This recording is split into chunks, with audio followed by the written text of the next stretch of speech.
شروع اللہ کا نام لے کر جو بڑا مہربان نہایت رحم والا ہے۔ جب آسمان پھٹ جائے گا اور اپنے پروردگار کا فرمان سن لے گا اور یہی اس کے لائق بھی ہے، اور جب زمین ہموار کر دی جائے گی اور جو کچھ اس میں ہے وہ اسے نکال کر باہر ڈال دے گی اور بالکل خالی ہو جائے گی اور اپنے پروردگار کے ارشاد کی تعمیل کرے گی اور اس کو لازم بھی یہی ہے، تو قیامت قائم ہو جائے گی۔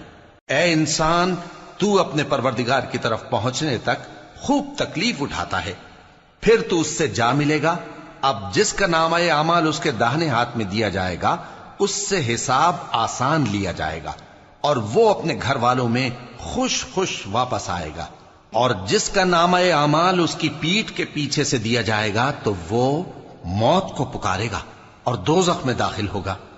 وہ اپنے اہل و عیال ہی میں مگن رہتا تھا، وہ تو خیال کرتا تھا کہ اللہ کی طرف لوٹ کر نہ جائے گا، کیوں نہیں؟ اس کا پروردگار تو اس کو دیکھ رہا تھا۔ سو میں شام کی سرخی کی قسم کھاتا ہوں اور رات کی اور جن چیزوں کو وہ اکٹھا کر لیتی ہے ان کی، اور چاند کی جب وہ پورا ہو جائے، کہ تم لوگ درجہ بدرجہ ضرور چڑھو گے۔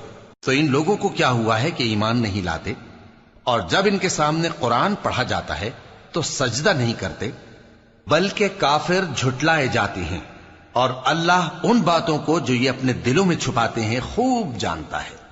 تو ان کو دکھ دینے والے عذاب کی خبر سنا دو۔ ہاں، جو لوگ ایمان لائے اور نیک عمل کرتے رہے ان کے لیے بے انتہا اجر ہے۔